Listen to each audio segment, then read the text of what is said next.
Yeah, this Furina downplay is getting out of hand.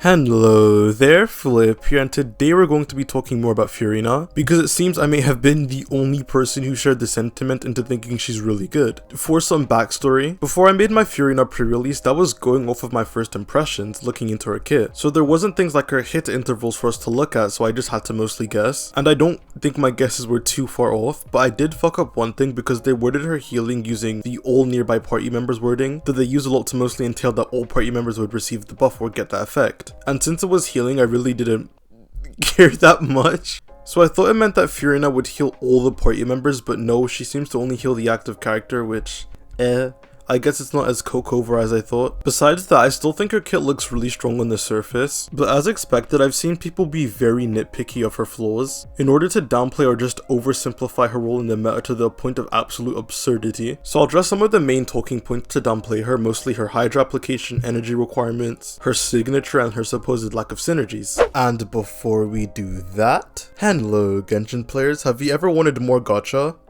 For your gacha? Well, in that case, I'm here to proudly announce the sponsor of today's video, Genshin Box, which is a free third-party Genshin site where you can work towards winning a lot of items like welcome moons and genesis crystals, as well as test your luck in their various different Genshin boxes. They even have a very cute Focalers one here. Every day you're going to be able to open a free box that nets you some rewards, and now with their new feature you're going to be able to double up on what you win. And that's not all, because they host giveaways that are free for everyone to enter on the site. You can look at all the positive reviews with people giving feedback and just overall loving Genshin Box. So make sure to go to the description below to check out for yourself, and once again, thank you Genshin Box for sponsoring the video. Now back to it. I'm going to address the dumbest and the most annoying claim first, and that is about Furina's Hydra application. After her intervals were mapped out, people were saying it was focal over because her Hydra application is slightly slower than Yelan, completely ignoring the fact that Furina has pretty consistent AoE Hydra application. Furina having a slower Hydra application is to compensate for the fact that you do get decent AoE, unlike Xingqiu and Yelan's burst, which is mostly single target. Another thing people are overlooking, mostly due to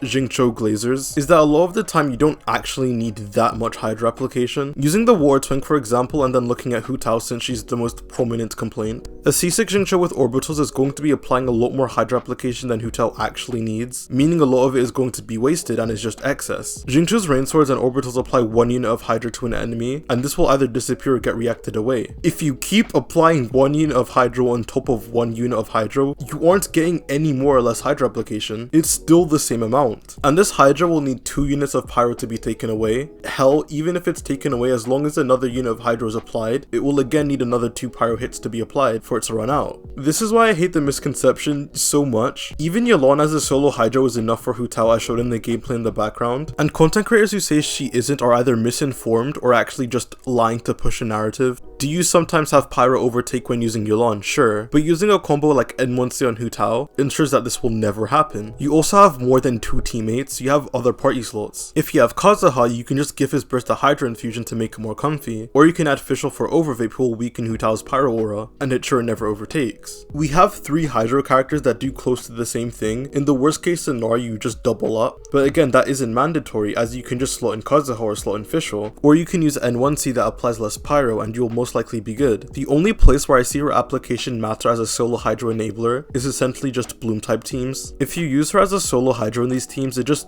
seems like grief, as you would actually want faster Hydra application to generate more seeds. Unless you're going with something like Quick Bloom Alhaitham, but from some footage shown it looks like it's not going to be enough, and you're basically just playing a spread team. But like, if she can't solo enable some Dendro teams, I don't think it'll be the end of the world. On Hyper Bloom you can run something like Baizu or Prototype Amber Nahida with Yelan and EM Raiden, in which she'll be able to boost both herself and Yelan's damage. And would you look at that, you have a Xingqiu and a Kuki free for the other side if you want to build something with them. Using her on Nilou team seems like a waste regardless, as the only one who would really benefit from her damage bonus is herself, and she's going to be built with full EM if she were to be played here, so On Virgin teams, yeah, I don't really see it. Either way, overall, Furina's Hydra application is still going to be good for practically everything that isn't Dendro related, though for vaporizing fast Pyro applicators, you probably need some support. With that addressed, let's move on to the next point of concern, her energy requirements. I think this is a lot more understandable than Hydra application, and that is her potential energy issues. She generates the Hydra particle every 2.5 seconds and needs around 200 energy from the looks of it, and while this does suck, it isn't as bad as it's being made out to be. The reason why energy issues are a problem for a lot of characters is, at least for supports with some damage potential like Jean or Lynette, having high energy requirements and then running a FAV essentially just kills all the damage they would do, and a lot of characters would be regarded more favorably if they didn't have high energy issues, as it again hampers their damage. But there's also the opposite case. Zhang Ling has massive energy issues, yet Zhang Ling is still one of the best damage dealers in the game. Xingqiu is also one of the best units in the game and has pretty annoying energy requirements, so it's not like having a higher need is the end of the world. Focalors doesn't even get it as bad as other units. Her Hydra application is tied to her skill and not her burst. If you are using Xingqiu with a sack sword and just like, you know, don't get a sack proc, your entire rotation is gone. Furina, even if you aren't bursting all the time, your rotations won't just fail or not be possible, as you always have her skill applying Hydra. I talked a bit to the Genshin scientist about it, and even with this massive energy requirement,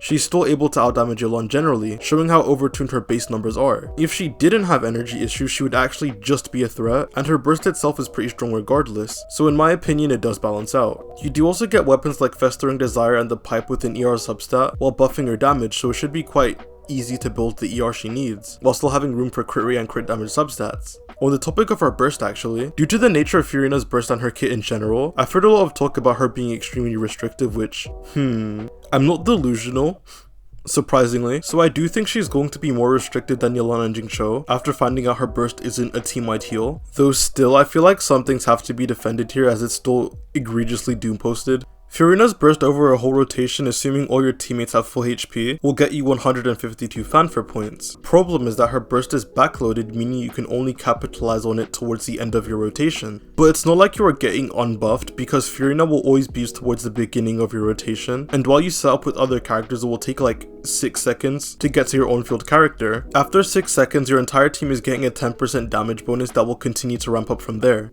And by the end of your rotation, you get around a 32% damage bonus, so the buff realistically ranges from 10 to 30% for your entire party.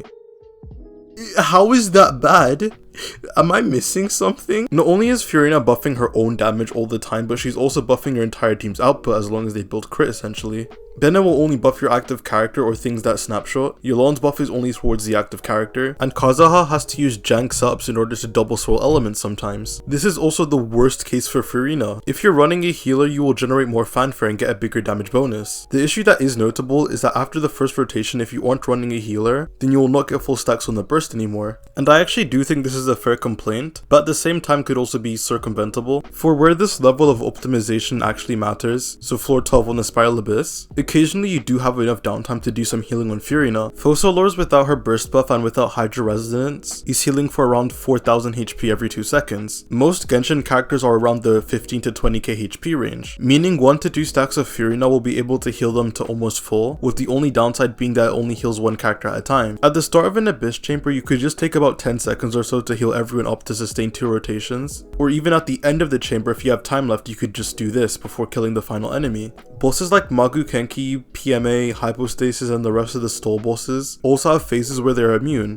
where you just have to sit and wait, but now you can be healing with Furina, which is essentially charging up your buff. I know this sounds extremely cope, which it is, but this is assuming you're using a healerless team with Furina, which doesn't synergize well with her in the first place. This also just reminds me of people funneling before going into their rotations if they don't have enough energy. So in practice, this issue could be circumvented. Any character with decent enough healing, even Bennett, will allow you to always get a high amount of fanfare. I don't really get why we're taking characters in the worst case scenario and then using that to judge their performance as a whole. It just seems really disingenuous. Furina quite literally made an entire class of units a lot more relevant. Since the beginning of Genshin, there has been no real reason to overheal your characters, making it mostly a waste, which is why a character like Jean or Baizu aren't valued that much. But Furina now converts that healing and makes it more offense oriented, which is a great thing. That pretty much wraps that point up. The last thing I want to talk about is something I think is kind of dumb. I've seen a lot of people complain that her signature isn't a big increase. From the calculations I've seen on it, accounting for energy issues, her weapon seems to be around a 10% increase from the second best option being Festering Desire, which is a free 4-star weapon. I don't get this complaint and I actually think it's a good thing. Festering Desire was mostly fucking useless in the first place. The signature is also a relatively small increase. That means you don't have to get it, which is great, as you have a more complete character at the baseline. Nuvula gets a 40% increase from other options, making his weapon a lot more impactful. Ayaka also gets a massive increase from her weapon too. Would you rather her weapon be so good that it makes you want to have to pull for it? This actually just sounds like Stockholm Syndrome. And it's not like the weapon does nothing either, as it's still her best weapon. Characters like Kokomi and Baizu don't even have that luxury, so I just don't get the complaint. If I were to guess, it's from Salty Furina means that I want to feel special for pulling her weapon. All in all, I do think being critical and nitpicking parts about Furina's kit is fair, and I do also see the flaws in her kit, but every single unit in the game has flaws. If they didn't, they would be unbalanced. On the other hand though, just because Furina doesn't completely break the game and eclipse Xingqiu and Yelan by 3 quadrillion DPS, that doesn't make her a bad unit, as she still is equal at least to both Xingqiu and Yelan in my opinion, putting my simp bias aside. Like with Nahida, who was also doom posted into the ground, I do believe that once people get their hands on Furina, they're going to be a lot more forgiving towards her and realize how strong she is. You do have to keep in mind that this is the very first rendition of her kit as well, and there is a very high chance that she's going to get tweaked like with almost all units in beta, and I'll cover and update you guys when that happens. And on that note, thank you guys so much for watching. If you enjoyed the video, make sure to like, subscribe, and comment your thoughts on Furina, as I'd love to hear and I respond to almost every single comment. Thanks again for watching, and I'll see you on the flip side. Peace.